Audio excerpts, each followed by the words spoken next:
Feixiao and Lingsha just got drip marketed, and Fate is collaborating with HSR in Q3 2025. Hoyoverse, if you give me Kiritsugu Nihility, you will have my life. Needless to say, I'm hyped about 2.5, but I'm personally not looking forward to 2.4.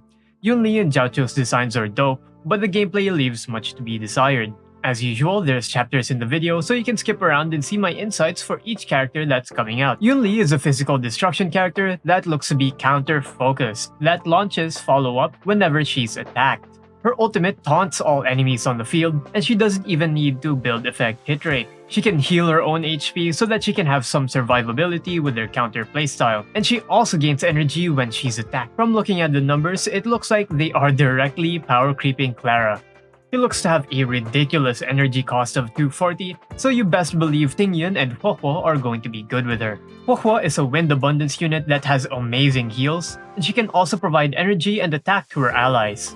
She's very useful alongside units with high energy costs such as Yunli and Argenti, and she's also great in dot teams since most of them have a high energy cost and they all benefit from her AoE attack buff. She also cleanses debuffs, dots, and freezes well. If you're looking for a 5-star sustainer and you're using any of the teams I mentioned, you should pull for her. The 4 stars for this lineup are Hanya, Yukong, and Lynx. All of these units are good and somewhat relevant in the meta as side grades. Yunli's Light Cone is amazing as it increases the wearer's aggro so that the wearer gets attacked more, leading to more damage through counters. This is Clara's new best in slot. I recommend against pulling Huohuo's Light Cone as it isn't as impactful as DPS cones. I am an S5 multiplication believer, and I think you should use that until you have Eidolons on your DPSs too. Then and only then should you get this cone. Multiplication is just that good in my opinion. Here are the 4-star light cones. The most welcome you is a decent destruction light cone, but honestly, you're better off using S5 Aeon.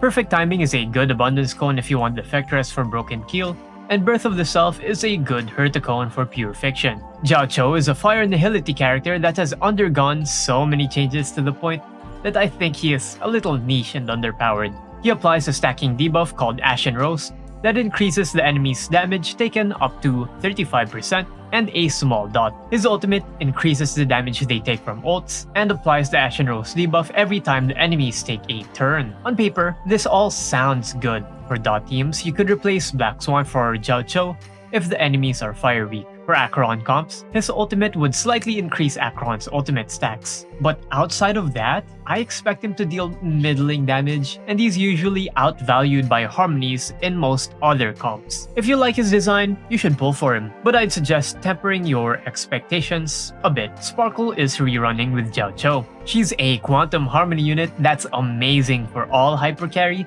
and SP hungry units. She advances a single unit's action, and she's a great pickup for almost any account. I have a full guide on her on this channel, and there hasn't really been much updates to her build.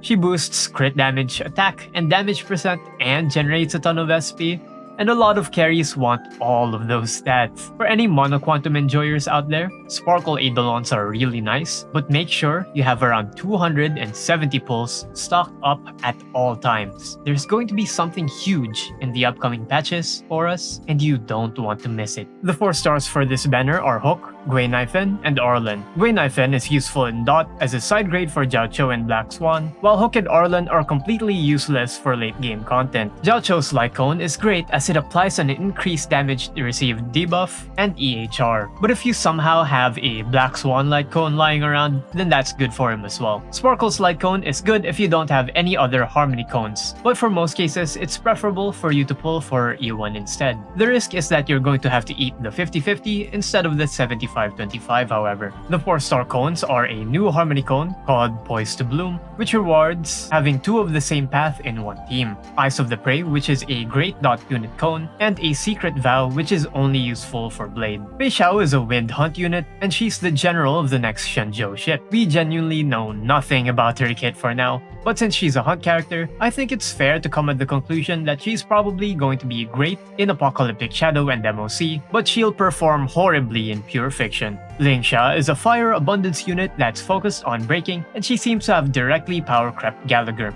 But to be honest, Gallagher serves Firefly well enough, so I think Lingsha would be nice to have, but not essential to her teams. I'm sure her healing will be on par with the rest of the limited abundance gang, and I think she's going to be amazing for any break fans out there. You best get Ruin Mei first though. There's also a new Lightning Hunt 4-star named Moze? He looks cool and all, but 4-star carries aren't exactly attractive in the current state of the game. He needs to have some busted gimmick to be able to be relevant. If you enjoy my content, please consider hitting the like and subscribe button. It helps me out a lot, thanks. State of the game. So let's first talk about the Fate collab. There's a lot of potential here, but the most likely candidates are going to be Saber, Archer, Rin, Emiya, or Gilgamesh. They're probably going to release full characters with such a huge title collab, but there's always the chance of it just being an Ilya Clara skin. In any case, I will forever cope about my Kiritsugu nihility. Keep in mind that whatever character they're going to release, they are not going to have any reruns of. This happened in HI3's collab with the Evangelion, in which Asuka never got a rerun. So if you're an F2P player and want to E6 Saber, you better save for this entire year. I'm not kidding. Stockpile those rolls, bud.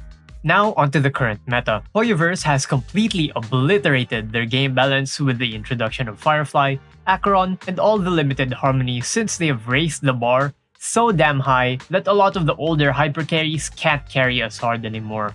If you've been paying attention each MOC and Pure Fiction, ever since 1.6, we have inflated to a ridiculous near 2 million HP threshold. With the release of Yunli, we are seeing the second instance of direct power creep, the first being Yanqing and Jingliu. I don't really like direct power creep, but it looks like we have reached the state of the game where that's unavoidable. Jiaoqiu, on the other hand, reveals Hoyo's intent with upcoming Nihility characters. Since they released Acheron, they have an overpowered enabler, and all of the power budget of Nihility is stacked onto her, much like Kafka. So that means any strong debuffer released in the future needs to be tuned down a lot and specialized so that Acheron doesn't retroactively break the game by existing. Jiaoqiu showcases this by only having two forms of debuffs, which is damage % increase or vulnerability, and a dot. He doesn't shred res or def or anything ridiculous. This means that he's only going to be useful in dot comps and debuff comps, and he's going to have a hard time finding a spot anywhere else. On the other hand, Ruin Mei can have break efficiency, damage % increase, res pen, and a speed buff. Limited harmonies are just not balanced. This section has been quite convoluted, so I'll just sum it up. The meta is favoring extremely specific comps every patch, harmonies are broken, Nihility will forever remain niche, and Firefly is my wife. Who are you going to pull for? Tell me your plans in the comments, and I'll share more account-specific advice. That's it for me, my name is Kyte, and I'll see you all in the next video. See ya, peace.